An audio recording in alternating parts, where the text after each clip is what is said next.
An old Marine never leaves someone behind. But what if saving a stranger means risking the only thing you have left? Ethan Walker, a veteran farmer, battles to save his family's land, drowning in debt and regret. When an injured woman stumbles onto his property, she's no ordinary hiker. She's the runaway daughter of one of America's most ruthless billionaires, fleeing a forced marriage arranged to secure a multi-billion-dollar corporate empire.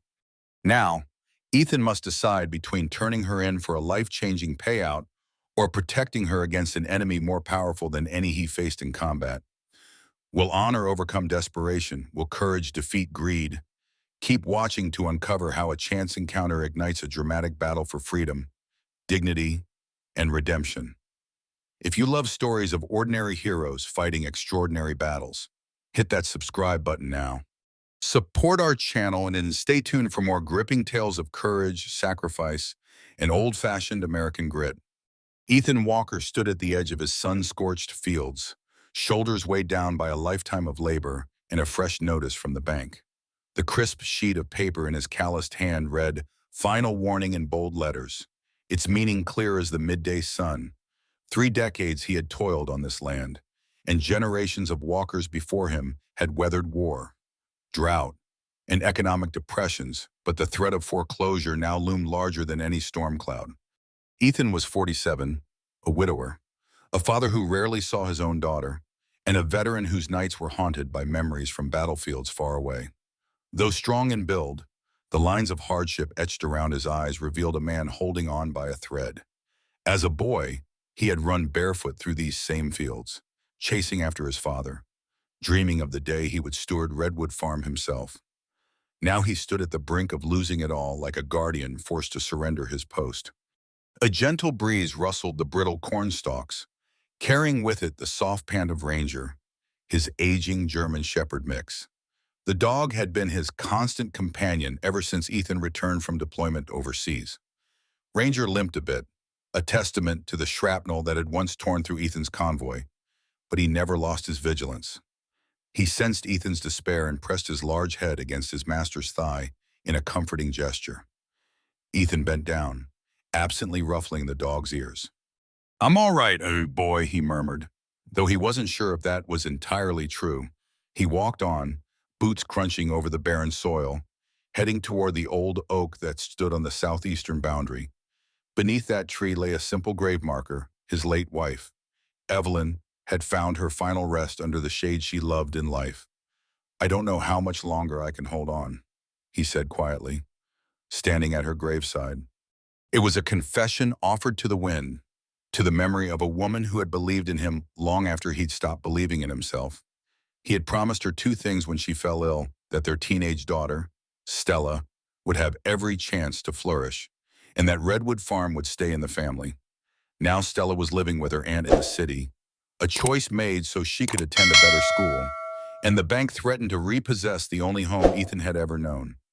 The sky offered not a single cloud to interrupt the merciless sun, as if mocking the dryness that had plagued Redwood Farm for years. Another drought season was upon them, and the well was dangerously low. Ethan needed a financial miracle or, at the very least, a timely loan extension. Yet the bank's repeated refusals had left him with more regrets than options. Feeling the weight of hopelessness pressing in, he tucked the notice into his back pocket and turned away from Evelyn's grave. That was when he noticed Ranger's hackles rising. The dog stood rigid, ears perked toward the tree line that bordered the southeastern field. Ethan narrowed his gaze, spotting a flash of movement among the foliage. He couldn't be certain, but it looked like a person, definitely not a local, as few outsiders ever ventured onto these rural roads. A moment later, whoever it was staggered forward and collapsed in the dirt. Surprised and suddenly alert, Ethan broke into a run, heart pounding as he shouted to Ranger, "Stay close!" Ethan reached the figure just as Ranger began circling, nose twitching in concern. The prone individual was a woman. Her clothes, designed for serious hiking, were muddied and torn, and her hair was matted with dirt and leaves. Blood seeped from a cut on her temple. She lay there unconscious, breathing shallowly. Ethan knelt down, pressing 2 fingers gently to her neck to check her pulse. It was weak but discernible. Although Redwood Farm was miles from the nearest hiking trail, the new perspective revealed fresh scrapes and bruises on her arms, suggesting she'd taken a bad fall somewhere. His immediate thought was how far she must have come on foot. There were no vehicles in sight, no logical reason someone would trek alone through this stretch of farmland. Even the local youth rarely bothered to trespass anymore. "Hang in there," he said quietly, scooping her into his arms. A dull alarm rang in his mind. The woman was dressed in gear far too expensive for any regular drifter or casual traveler. But suspicion could wait. Right now, she needed help. His truck was parked at the head of the field, and he carefully carried her, relieved that she was at least light enough for him to manage without straining his bad knee. Ranger trotted alongside, whining anxiously as if sensing the urgency. The midday heat bore down on them, sweat beading on Ethan's forehead. He was reminded of field evacuations during his time in the service, adrenaline spiking, mind racing with possible complications. As he settled her into the passenger seat, he noticed an expensive watch clasped around her wrist. It glinted in the sunlight, a sleek metal design with a name brand that would likely cost more than his monthly mortgage. The incongruity of her presence here luxury watch, top-tier hiking attire, and a battered, bleeding face unsettled him. "What's your story?" he muttered, though he expected no answer. Then he fired up the truck, engine rattling with old age. On the drive back to the farmhouse, Ethan kept one eye on the road and the other on the stranger slumped in the seat beside him. He was tempted to head straight to the hospital in the next county, but that was a solid 40-minute drive. He worried she might not handle the bumpy roads well if she was seriously injured. He decided his best bet was to get her stable first, check for major injuries, and then see if he could contact someone in town with a decent medical background. When they arrived at the two-story white farmhouse, with its peeling paint and sagging porch, Ethan carefully carried her inside. The living room was modest and warm, cluttered with old family photos and a throw blanket that had once belonged to his grandmother. He placed her gently on the couch, propping her head with a cushion and quickly dispatching Ranger to fetch a water bowl, though the dog merely cocked his head, obviously uncertain how to obey. While Ranger watched with alert eyes, Ethan hurried to fetch his dusty first aid kit from the linen closet. He knelt by the couch and began cleaning the gash on her temple. The act of helping a total stranger brought a mixture of déjà vu and deep-seated duty. Even though the war was behind him, he could still feel the adrenaline-laced sense of responsibility that had guided him through rescue missions overseas. Her forehead wound was nasty, but didn't appear life-threatening. As he doused a clean cloth with antiseptic, she stirred, a low moan escaping her lips. Her eyes fluttered open, revealing a flash of sharp intelligence beneath the haze of pain. She looked around, confused, then tried to sit up. "Easy," Ethan said gently, pressing a firm hand on her shoulder. "You took a bad tumble. My name's Ethan Walker. You're safe." She blinked, trying to focus. "Where?" she began, her voice raw. "You're at Redwood Farm," Ethan replied, carefully finishing the bandage around her temple. "About 12 miles from the nearest town called Buckley." She winced, touching the bandage lightly. How did I get here?" "You stumbled onto my property and collapsed. Found you by the southeast field." He eyed her expensive gear and the watch. Despite the grimy state, her entire demeanor suggested a polished world far removed from these dusty acres. "Mind telling me your name?" For a moment, she hesitated, as if weighing how much to reveal. Then she swallowed. "Veronica. Veronica Sterling." A faint tremor ran through her, half from pain and half from whatever she was hiding. "Thank you for helping me."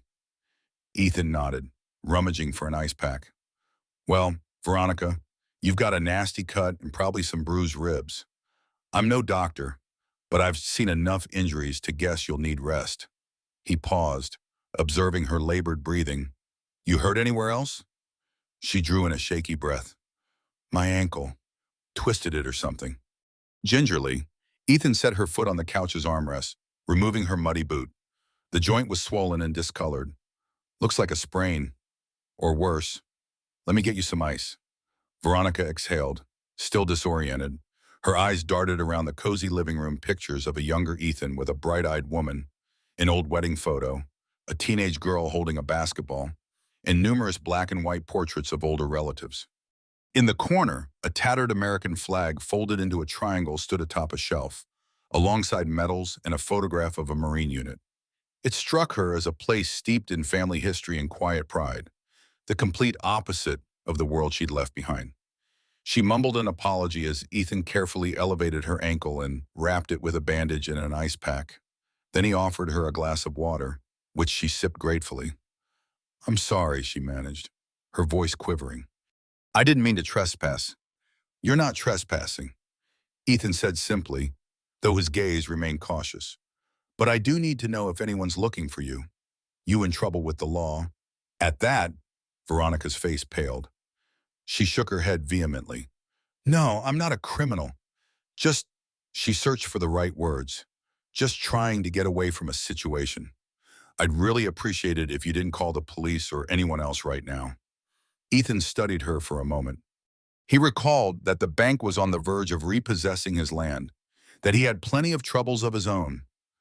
The last thing he needed was more complications. But his instincts told him Veronica was genuinely scared not just of her inbrus, but of whoever might be searching for her.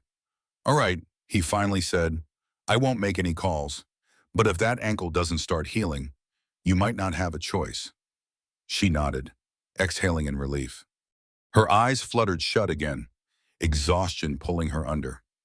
Ethan watched, unsettled by the entire scenario, yet unable to turn away someone in need. Ranger patted over, sniffed Veronica's hand, then settled down protectively at the foot of the couch. The next day dawned in an uneasy hush. Veronica woke to the aroma of fresh coffee and the throbbing in her temple subdued to a dull ache. She found herself alone in the living room, Ranger lying alert by the front door, and the sound of footsteps in the kitchen. Slowly, she pushed the worn blanket aside and propped herself on her elbows, testing her ankle. Pain flared, but at least it wasn't as excruciating as before. She heard Ethan speaking in a low voice, perhaps on the phone. The tone was clipped, full of quiet frustration. Rising carefully, she leaned on the back of the couch to hobble her way toward the doorway. Ethan stood with his back to her, phone pressed to his ear. "I understand, but there has to be some extension," he was saying. "Look, I served this country. Yeah, I know that doesn't matter to you. Fine, just give me another week. That's all I'm asking." Veronica could guess the nature of the call without hearing the other end. The tension in his shoulders and the resigned slump when he ended the call spoke volumes about how dire his financial situation must be. She felt a pang of guilt. Here she was, imposing on someone who was already teetering on the edge of his own crisis. He turned, phone in hand, and noticed her presence.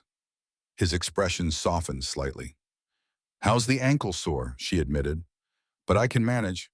Ethan nodded, placing the phone down on the counter. "I made coffee." "Figured you could use a cup." He gestured to the steaming mug beside a half-eaten plate of eggs. "Help yourself, if you're up to it." Veronica hobbled to the table, lowering herself into the chair. She took a careful sip of the coffee, more grateful for the warmth than the taste. As she observed him moving around the kitchen, there was a silent question in her eyes. He noticed, reading her expression. "That was the bank," he said bluntly, not in a mood to pretend. "I'm late on payments again. Redwood Farm, my family's land, might be repossessed sooner than I expected." She set the mug down, suddenly feeling invasive. "I'm sorry," she offered quietly. Ethan shrugged, wiping his hands on a towel. "Not your fault. But now you see I'm not exactly in a position to deal with more trouble." He paused, pressing his lips together. "Any idea if someone's going to come looking for you?" Before Veronica could answer, Ranger perked his ears at the distant hum of an engine. Ethan's body tensed as he stepped over to the window. Through a crack in the curtain, they saw a sleek black SUV rolling up the gravel driveway, moving slowly as though searching for something. Two men in dark suits sat inside. Veronica's breath caught in her throat. Her skin went cold. "They found me," she whispered, eyes wide with dread. Ethan glanced at her, then back at the vehicle. Memories of covert ops and ambushes flickered in his mind. He knew the stance of men accustomed to intimidation. Stay put, he warned, moving toward the door. I'll handle this. She tried to protest, but he was already stepping onto the porch, Ranger following at his heel. Veronica sank deeper into her chair, heart hammering. She had no idea what kind of confrontation lay ahead. But one thing was certain, these men weren't going to leave politely. Ethan squared his shoulders as he walked out onto the creaking porch. The two men climbed out of the SUV, wearing matching frowns and earpieces coiled behind their ears like serpents. They surveyed the farm with barely concealed disdain, as if they'd stepped into a realm beneath them. One of them, a tall fellow with slicked back hair, approached. "Good morning," the man said, his tone polite but cold. "We're looking for someone." He pulled out a phone and showed Ethan a photo of Veronica in better days hair, neatly styled, immaculate clothing, a luminous smile. "Her name's Veronica Sterling. We believe she might be nearby." Ethan regarded the photo with a neutral expression, returning the phone. "Haven't seen her." Ranger let out a low growl, sensing his master's tension. The second man, shorter but more menacing in stance, eyed the dog warily. "Are you sure, sir?" he asked, voice dripping with skepticism. "Local hikers or travelers could easily wander onto your property." "I'm sure," Ethan said, crossing his arms. "I don't get many visitors out here, mostly just me and the dog. Now, if you don't mind, I've got work to do." The tall man gave a tight-lipped smile. "We're employed by Sterling Group. Ms. Sterling is the daughter of Charles Sterling. She's in a very delicate state, and her family is concerned for her safety." Ethan feigned polite confusion. "That's so. Well, sorry I can't help." He turned slightly, blocking their view of the window. The men stepped onto the first porch stair, but Ethan placed a firm hand on the railing. "This is private property. You got a warrant?" They exchanged looks. "We're not law enforcement." "Sir," the shorter one said, trying a different angle, "we just need to check your fields and outbuildings to ensure she's not injured somewhere." Ethan didn't budge. "I said I haven't seen her. If you want to traipse around my land, come back with official paperwork. Otherwise, I suggest you move along." The tall man exhaled, evidently annoyed. He slid a business card from his coat pocket, thrusting it into Ethan's hand. "If you do see her, call us immediately. Mr. Sterling can be very helpful to those who cooperate." The implication hovered in the air like a bribe. Ethan's jaw tightened. He had no illusions about the precarious position of his finances. Still, he stuffed the card in his pocket without a word. The men regarded him for a beat, then retreated to their SUV, though the glances they cast around the property implied they weren't fully convinced. Ethan waited until they drove off down the gravel path before releasing a long breath. Ranger let out a soft whine. "I know, boy," Ethan murmured, running a hand over the dog's head. "This is the last thing we need." Inside, he found Veronica leaning on the wall, her face white with panic. "Are they gone?" she asked in a hushed voice. He nodded. "For now, but something tells me they'll be back." Veronica's shoulders slumped, a mixture of relief and fear swirling in her eyes. "I'm sorry," she choked out. "I never should have come here. I've put you in danger." Ethan gave her a measured look, recalling the business card burning a hole in his pocket and the bank's ultimatum. "You want to tell me why they're after you?" Veronica's composure wavered. She sank onto the couch, wincing when her ankle throbbed. For a moment, she looked too tired to lie.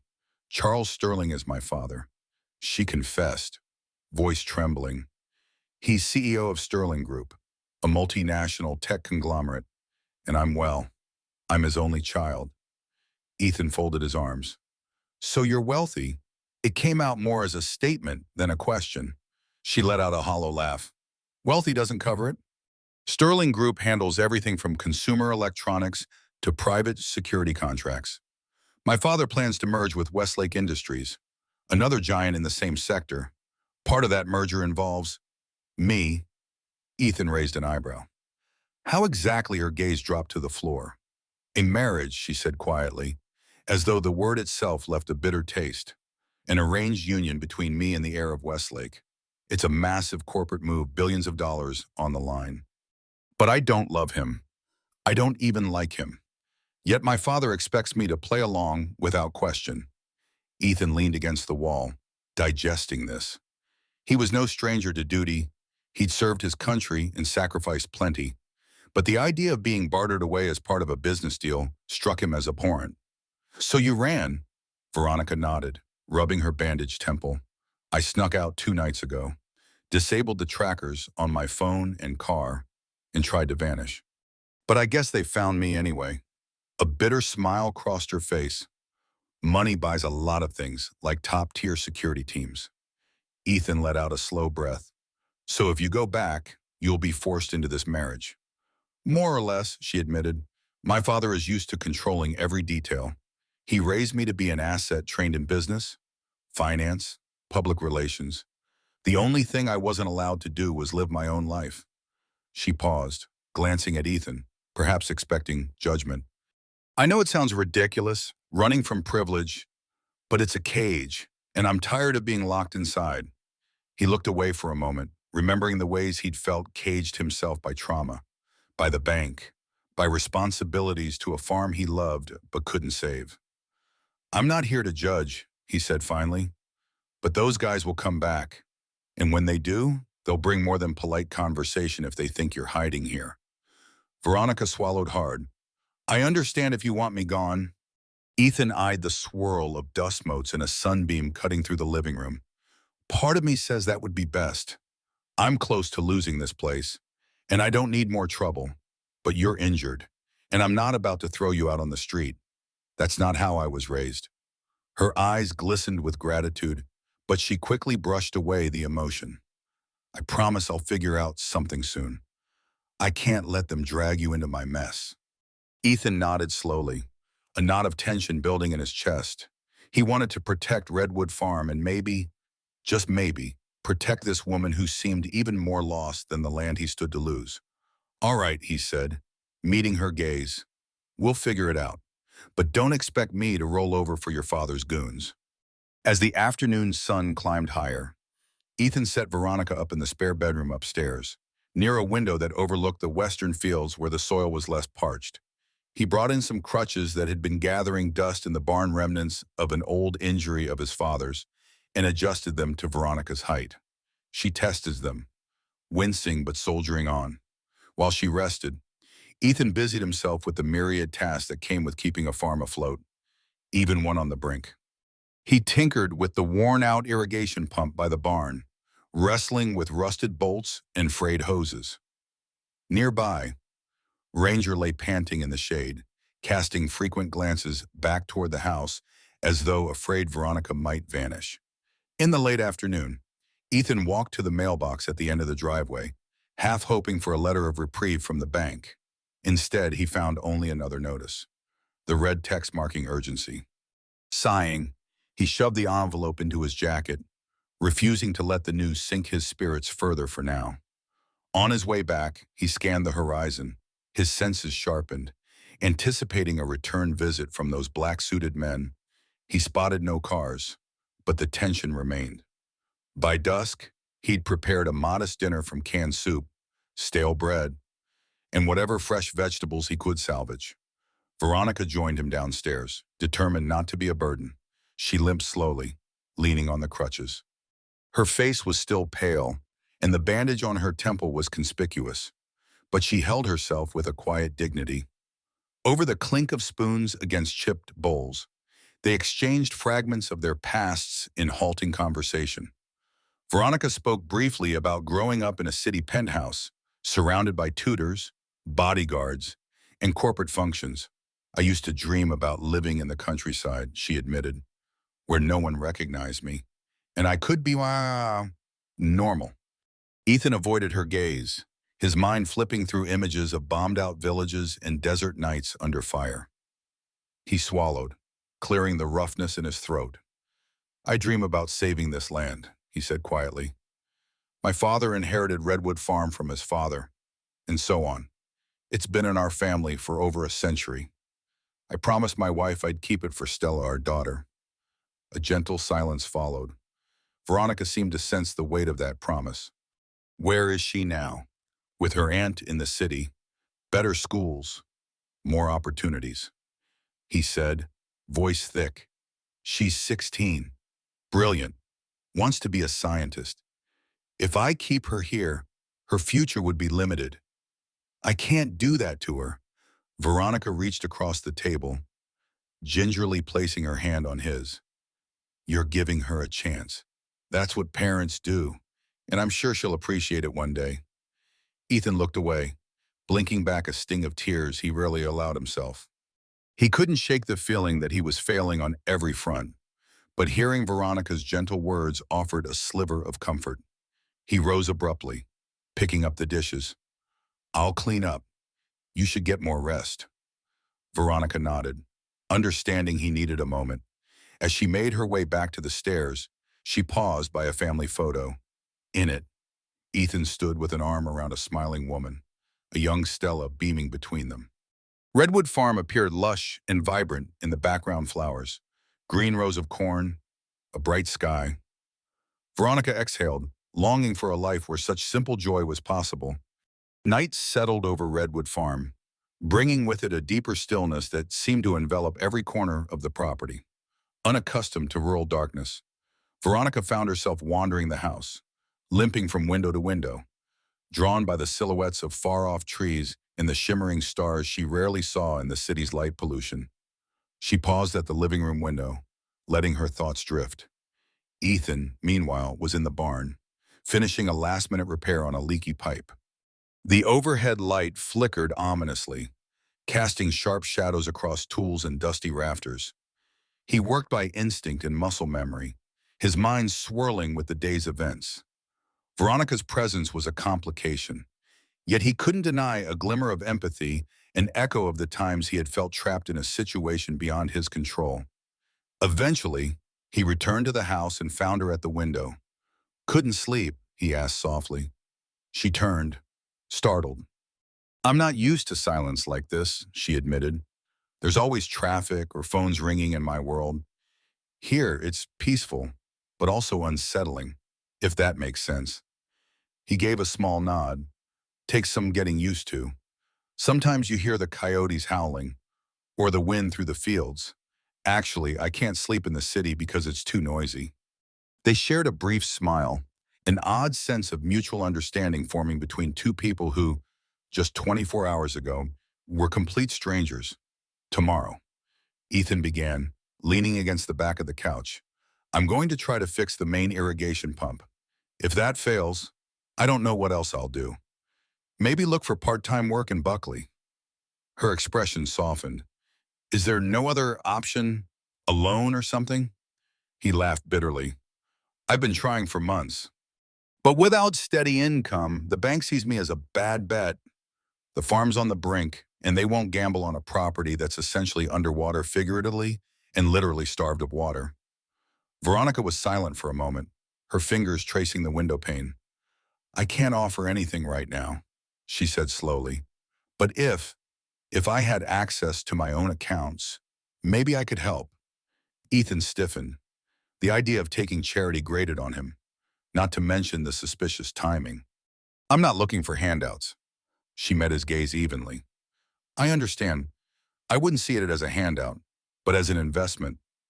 If that's what it comes down to, I hate seeing someone lose what they love. A lump formed in his throat, pride warred with desperation. Before he could respond, Ranger let out a sharp bark. Both of them tensed, old instinct kicking in for Ethan, who moved to the side door. He flicked on the porch light, scanning the yard. The beam revealed a dark sedan parked just off the main road. Headlights off. Stay here, he muttered to Veronica, stepping outside. His heart hammered, memories of night patrols and hostile territory flooding his brain. Ranger followed at his heel, hair bristling. The sedan's engine hummed to life, and the car pulled back onto the road, vanishing into the blackness. Ethan stood there, breathing hard, the night air cold against his skin. It dawned on him that the watchers had never really left. They were just waiting, biding their time until it was safe or strategically advantageous to swoop in. With a chill running down his spine, he realized that sheltering Veronica might cost him far more than an inconvenience. Morning broke to the sound of an engine rumbling up the driveway. Veronica peeked through the curtain, spotting a dusty pickup truck approaching not the sleek black SUVs. She let out a breath, relieving some tension. Ethan appeared behind her, coffee mug in hand. "That's just Ray Donovan," he said, "my neighbor a mile down the road." Seconds later, a stout man in overalls climbed out of the truck, slamming the door with a practiced thud. He carried a toolbox and wore a friendly grin beneath his gray-streaked mustache. Ethan met him outside. "Morning, Ray," Ethan greeted, forcing a calm he didn't entirely feel. "Morning, Ethan," Ray replied. "Heard rumors you might need some help with your irrigation pump. Figured I'd drop by with the proper tools." He gave a quick glance toward the house. "Everything all right?" Saw a fancy SUV creeping around last night from my window. Ethan's jaw tightened. "Nothing I can't handle," he said quietly. He appreciated Ray's concern. Neighbors out here often looked out for each other, but he wasn't about to drag the man into this complicated mess. "Let's get to the pump, see what we can do." Veronica watched from inside, curiosity mingling with gratitude. Part of her longed to step outside and do something to help any normal farm chore that might distract her from the worry of being hunted. But her ankles still demanded rest, and Ethan had insisted she stay hidden if she saw anyone unfamiliar. Ray and Ethan spent the next couple of hours wrestling with bolts, caked mud, and a cracked seal that had been leaking for weeks. At one point, Ethan trudged back to the house to fetch additional supplies. Pausing in the kitchen for a moment, Veronica was there, leaning on the counter. "How's it going?" she asked. Slowly, he exhaled. "But Ray's a good mechanic. If we're lucky, we can at least patch it enough to get by." She bit her lip, glancing out the window. "I want to help," his expression softened. "There's not much you can do right now. Just focus on recovering." Then he hesitated, looking as though he wanted to say more. "Veronica, if I ask you something, will you answer honestly?" Her eyes flickered, but she nodded. "I'll try. Those men who came by, your father's men, they offered me a deal. Not directly, but implied. Something about how Mr. Sterling can be very helpful to those who cooperate. If I were to give you up, I might save the farm." He spoke plainly, each word weighing heavy. Veronica's stomach twisted, and she found herself gripping the counter. "I wouldn't blame you if you did," she said softly, "but I'm asking you not to. Please." Silence hung between them, and in that moment, Ethan understood the moral line he stood upon. He could yield to desperation or maintain the code he'd lived by since his military days, never abandoning someone who needed him. "I won't," he said, voice resolute, "but I need you to know that this choice might cost me everything." She reached out, placing her hand lightly on his arm. "And I won't forget what you're risking. If there's a way I can fix this, I will." Ethan gave a curt nod, picking up the wrench he'd come inside for. "Let's hope so." Then he disappeared out the door again, leaving Veronica to wonder how far she would go to keep that promise. By mid-afternoon, the makeshift repair to the irrigation pump seemed to hold. Water trickled through the aged pipes, wheezing but persistent.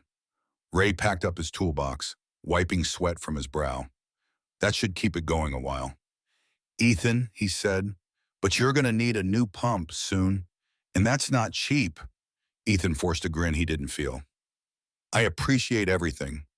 Ray, you saved me another day, at least." Ray cocked his head, eyes narrowing. "You know, if you ever want to pool resources, we could talk co-op. A few of the smaller farms around here have been teaming up shared equipment. Group negotiations with buyers might lighten the load." "I'll think about it," Ethan replied diplomatically. He knew cooperation could help, but Redwood Farm was personal, tangled in family legacy and pride. He hated the notion that he couldn't keep it afloat on his own. Once Ray left, Ethan lingered by the pump, watching the water flow in a thin stream, his thoughts drifting to Veronica's predicament. Giving her up would likely mean immediate rescue for Redwood Farm. But each time the thought crossed his mind, he remembered the look of terror in her eyes. She wasn't just fleeing a marriage, she was fleeing a life of no autonomy, used as a corporate pawn. He walked back to the house, boots clumping on the porch steps, where Veronica sat with her bandaged ankle propped on a chair. She'd insisted on leaving the stuffy living room.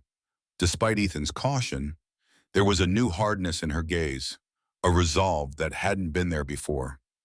"I've been thinking," she began, softly but firmly, "about your situation with the bank." He sank onto the porch swing, arms resting on his knees, and her voice was steady. "Let me invest. Not give you money, invest it. We draft papers. Treat it like a proper business deal. I'll buy a stake in Redwood Farm. You keep operational control, and I get a percentage of the profits once the place is solvent again." Ethan's jaw tightened. "Veronica, you said it yourself, you're on the run. How do you plan on accessing any large sums of money without your father finding out?" She sighed. "I have assets in a trust my mother left me. My father can't touch it. And I have a contact who can move funds discreetly, so no red flags go up for him. I'm not talking billions. Ethan, just enough to clear your debt and modernize the farm." He stared at her, the idea both tantalizing and terrifying. "I'm not sure I can accept that," he finally said. "Feels like I'd be selling my pride." She shifted forward, wincing as her ankle twinged. "Pride won't keep Redwood Farm in your family," she said gently. "And let's be honest, I need somewhere to lie low for a while. Somewhere my father won't suspect.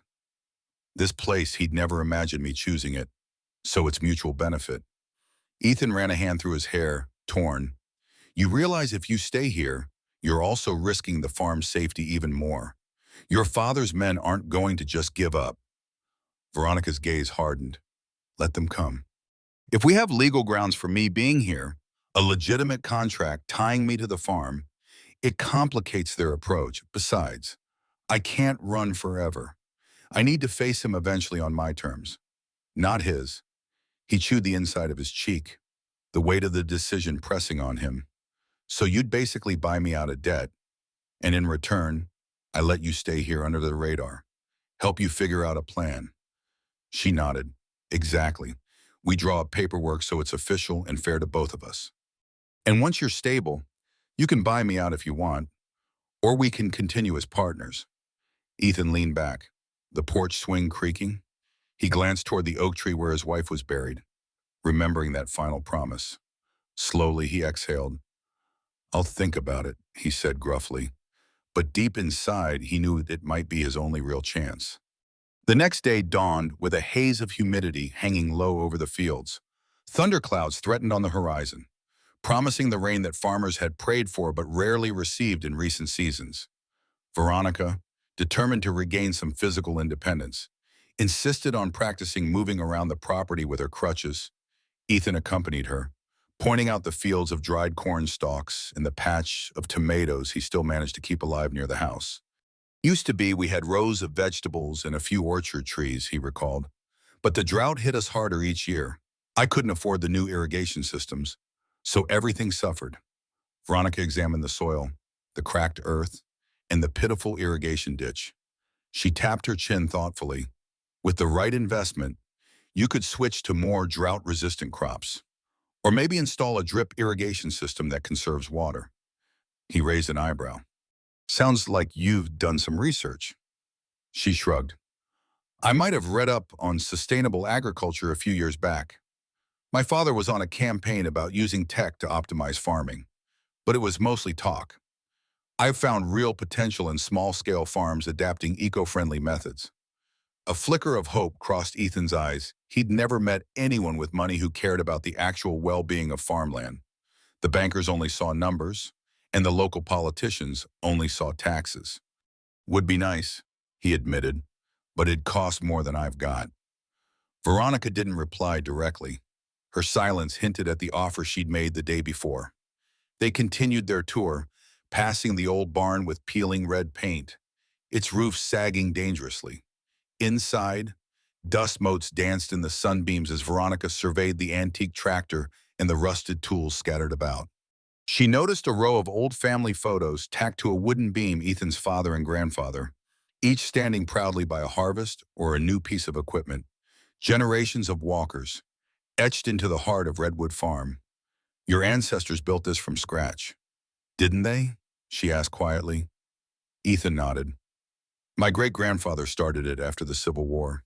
The family's held on ever since through droughts, the Great Depression, recessions. Feels like I'm the first one who might fail. She placed a hand gently on his arm. You're not failing. You're facing an impossible situation, and you're still fighting, which says a lot about you. Ethan swallowed. The sincerity in her voice caught him off guard. Sometimes I feel like I'm just treading water, he admitted, and every time a wave comes, I sink a little more. They stepped back outside, greeted by the thick heat of midday. A rumble of thunder in the distance made Ethan glance at the sky.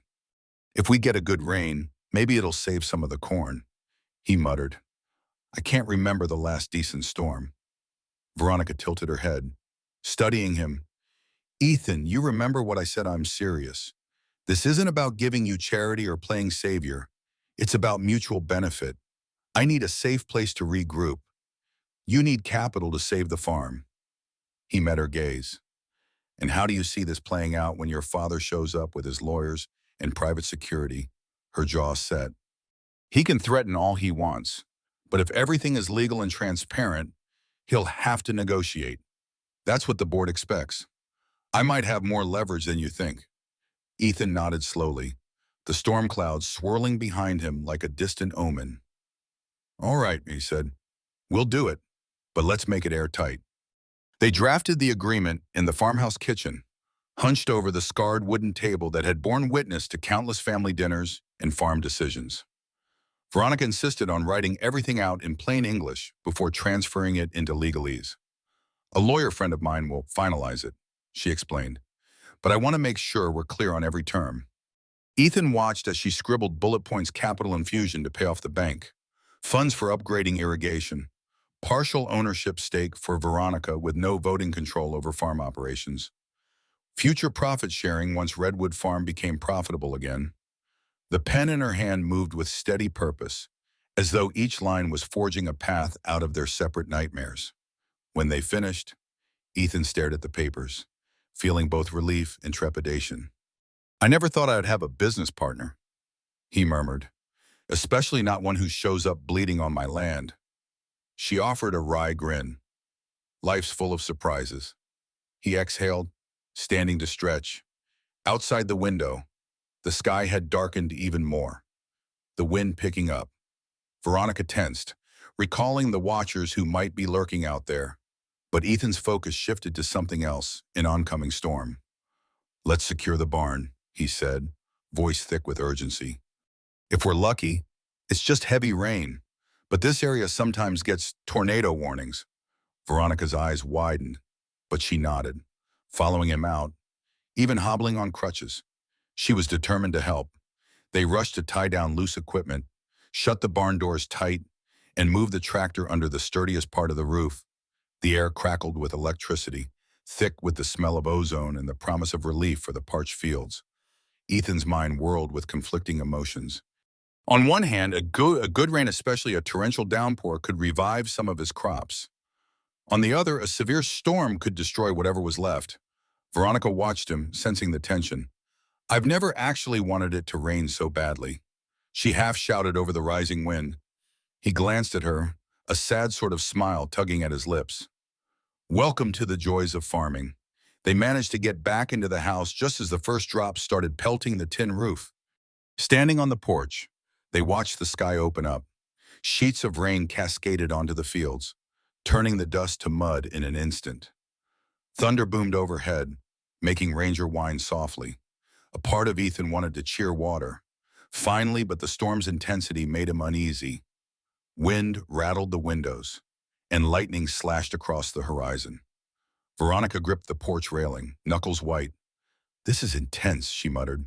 Ethan nodded, scanning the fields for any sign of damage. Been a while since we had a storm like this. Let's hope it doesn't flatten what's left of the corn. Suddenly, a flash of headlights caught Veronica's eye, cutting through the sheets of rain on the road. The shape of a car, maybe two, slowed in front of the house. Ethan followed her gaze, brow furrowing. Could be Ray checking if we're okay, he ventured, but a sinking feeling told him otherwise. The vehicles paused, lights flickering in the downpour, then moved on. Veronica exhaled a shaky breath. They're still out there. Ethan gently placed a hand on her shoulder. We'll handle it, he said, though how, he still wasn't certain. For now, they had a deal that might save Redwood Farm, and a raging storm that might both cleanse and ravage. Fate, it seemed, was dealing all the cards at once. Thunder rumbled throughout the evening, and by the next morning, the storm had passed, leaving behind drenched fields and a barn still miraculously standing. The soil glistened, soaking up precious water. Ethan and Veronica stood by the porch steps, surveying the damage and the hope. Large puddles dotted the property, and while some corn stalks had toppled, many remained upright. It's not pretty, Ethan observed, running a hand over his stubble, but it might be enough to keep the remaining crop alive a bit longer. Veronica nodded, huddling against the damp morning chill. At least it's something. They spent most of the day assessing the fields. Ethan took meticulous notes of which rows had suffered wind damage. He checked the irrigation channels, newly replenished but still in dire need of an overhaul. In the afternoon, Veronica helped him set up a makeshift water gauge system so he could track how much rain had actually fallen. She marveled at how different her life felt less than a week ago. She was boarding private jets and attending black tie events. And now she was ankle-deep in mud, learning about soil pH levels from a man who'd become an unlikely ally. During a break, they retreated to the kitchen, where Veronica used Ethan's ancient laptop to finalize the typed version of their investment agreement. She emailed it to her lawyer contact, instructing him to expedite everything. Give it 24 hours, she said, closing the laptop. Then I'll have the funds ready to transfer. Ethan poured them both a cup of coffee, though it was weak and left over from breakfast. Once the bank sees that transaction, they'll back off. Might even extend me a better rate. Veronica leaned against the counter, inhaling the steam from the mug. I can't tell you how much it means that you didn't just turn me over. He looked away, embarrassment creeping in. I won't lie, the thought crossed my mind, but I've seen too much in my time war. Betrayal. If I have a chance to do something right, I'll take it, even if it's not the easiest path. Before she could respond, Ranger let out a low growl from the living room. Footsteps sounded on the porch, heavier and more forceful than Ray's usual stride. Ethan set down his coffee, motioning for Veronica to stay back. He approached the door cautiously, peering through the small window. A bolt of recognition struck him: two men in suits, accompanied by a third figure, an older man with a commanding presence, his silver hair perfectly groomed despite the muddy driveway. Veronica tensed, her face draining of color. Charles, she whispered.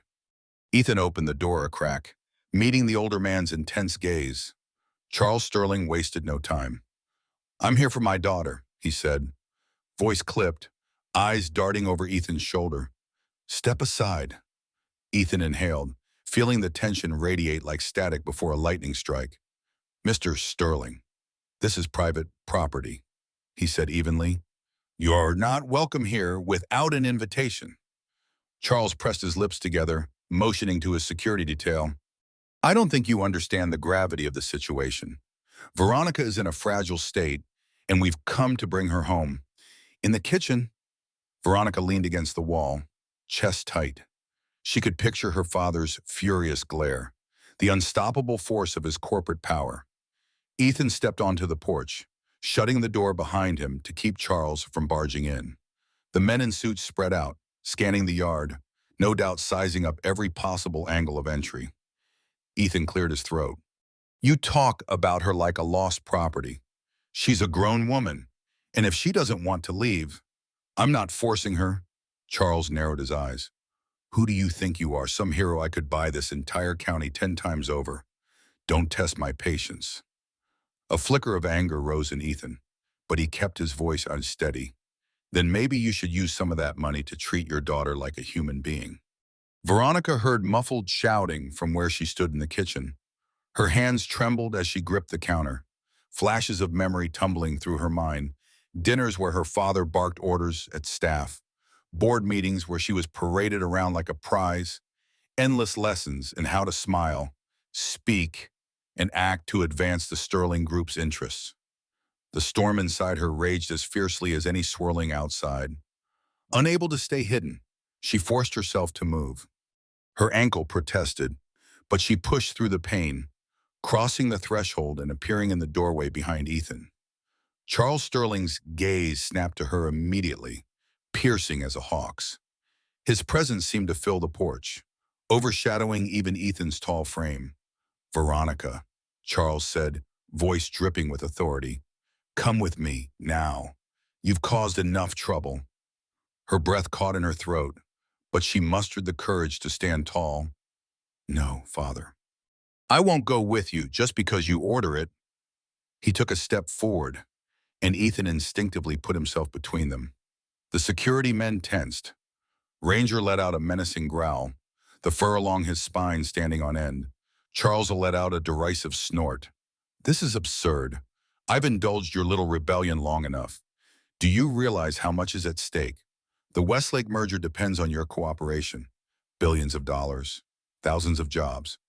Veronica felt tears threaten, but held them back, drawing on every ounce of composure she'd ever learned. "What about my life?" she asked quietly. "Do I not matter beyond the deal? Or am I just another asset you can trade?" Her father glared, the muscle in his jaw twitching. "You're a Sterling, and that comes with responsibilities. This trifling escapade of yours ends here." Ethan glanced at her, silently asking if she wanted to fight or flee. She met his gaze, then turned back to Charles. "It doesn't end here, Father. It ends when I say it does. I'm not a child you can bully anymore. And I'm not going to marry someone I barely know just to secure a corporate alliance." Charles stepped onto the porch, and Ethan squared his shoulders. The older man's eyes flicked to the contract papers visible through the open doorway. "What is this nonsense?" he demanded, spying Veronica's signature and the Redwood Farm letterhead. "It's a legitimate agreement," Veronica said, voice hardening. "I'm investing in Redwood Farm. Ethan and I are business partners now." For a moment, Charles looked genuinely surprised. Then scorn twisted his features. "Are you out of your mind? You think pouring money into this failing property will accomplish anything?" "It's a joke. That's not your concern," she replied firmly. "My assets, my decision." Charles let out a barking laugh. "Your assets. Everything you have is because of me. Veronica, don't forget where your fortune comes from." She steadied her breathing. "Part of it is from Mother's trust. You can't touch that, and you can't force me back without creating a media scandal. You might be wealthy, Father, but your empire isn't invincible if I go public with the truth about my so-called engagement." A flicker of genuine alarm crossed Charles's face. Ethan watched, fists tight at his sides, ready to intervene. The two security men shifted uneasily, glancing at each other. Charles's carefully orchestrated plan was unraveling. If Veronica exposed the forced marriage angle, it could bring scrutiny none of them wanted. Rain-soaked clouds drifted overhead as father and daughter faced each other, the tension as thick as the humid air. Charles seemed momentarily at a loss for words, grappling with the realization that Veronica had found a lifeline outside his control. He turned his gaze to Ethan, eyes flashing with fury and disdain. Do you have any idea who you're messing with? I could crush you with a single phone call, have this farm foreclosed overnight." Ethan's jaw clenched, but he refused to be intimidated. He'd faced worse threats in combat zones. "Maybe you can," he said evenly, "but that won't solve your problem. Veronica's made her choice. And if you do anything to me or this land, you'll lose her for good. Is that what you want?" Charles's face twisted, torn between anger and the cold logic that governed every business decision he'd ever made. Finally, he exhaled in what might have been exasperation. "This is ridiculous," he muttered, turning to his security detail. "We're leaving." One of the men cleared his throat. "But, sir, we're leaving." Charles snapped, shooting a final glare at Veronica. "This discussion isn't over. Young lady, I'll expect you to come to your senses and return home before the wedding date. If you value your inheritance and your place in the Sterling legacy, you'll do what's right." Veronica held her ground. "I'll handle the wedding negotiations on my terms. Father, if that means the merger goes forward without the marriage, So be it. Charles said nothing, just turned on his heel and then strode back to the SUV. The security men followed, one of them hesitating as if to offer a final warning, but thinking better of it. With the crunch of tires on gravel, the small convoy vanished down the wet road, leaving behind a charged silence. Veronica's chest heaved, a mixture of adrenaline, relief, and lingering fear. She leaned heavily on her crutches, the morning's tension having drained her strength. Ethan gently took her arm, guiding her back into the house. Ranger followed, tail down, uncertain but loyal. Inside, Veronica settled onto the couch, heart still pounding. That was, she began, but couldn't find the right word. Yeah, Ethan replied, his own emotions swirling. A curious mix of triumph and dread settled over him. They'd turned Charles Sterling away, but the man's threat hovered like a dark cloud. Veronica swallowed. He won't give up easily. He'll try to tighten his control back home, maybe freeze any funds I can access. But he can't touch Mother's trust. Ethan rested a hand on the old wooden table where their agreement lay. Then let's finalize this. If your father thinks Redwood Farm is worthless, he won't see us coming when we make it thrive. A spark lit in her eyes. Exactly. She glanced at the photograph of Ethan's wife and daughter on the shelf. I want this place to survive for you, for Stella, and for me too, if I'm honest. It's the first time in a long time I've felt I can build something real. Outside, the post-storm sun began to break through the remaining clouds, bathing the muddied fields in a gentle, hopeful light. They both gazed out the window, hearts beating with a renewed sense of purpose. Ethan imagined new irrigation lines stretching across the land, orchard trees bearing fruit, and the farmhouse restored to its former glory. Veronica pictured a life unshackled from corporate deals, where her choices could actually shape the future. It wasn't a fairy tale ending. Trials awaited them both, from Charles's inevitable machinations to the day-to-day grind of resurrecting a failing farm. But for now, they had an alliance forged in adversity, a partnership rooted in trust rather than convenience. As Ethan and Veronica shared a quiet, determined smile, Ranger settled at their feet, as if content to guard this fragile peace. No one knew exactly what the next storm might bring, but at Redwood Farm, they stood ready to face it together, and that, in itself, was a victory. In the end, Ethan Walker and Veronica Sterling proved that integrity and courage still count, especially when faced with impossible odds. Together, they transformed a nearly lost family farm into a thriving symbol of hope, built not just on financial investment, but on trust, honor, and mutual respect. For Ethan, it was redemption. For Veronica, it was freedom. Both found purpose in preserving a legacy and creating something meaningful from struggle.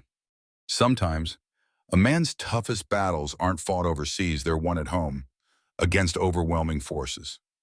If Ethan and Veronica's journey touched your heart or stirred your thoughts about legacy, honor, and second chances, please leave a comment below. We want to hear your stories and opinions, so let's talk. Don't forget to hit that subscribe button to support our channel and ensure you never miss another inspiring story celebrating real American values and the strength of the human spirit.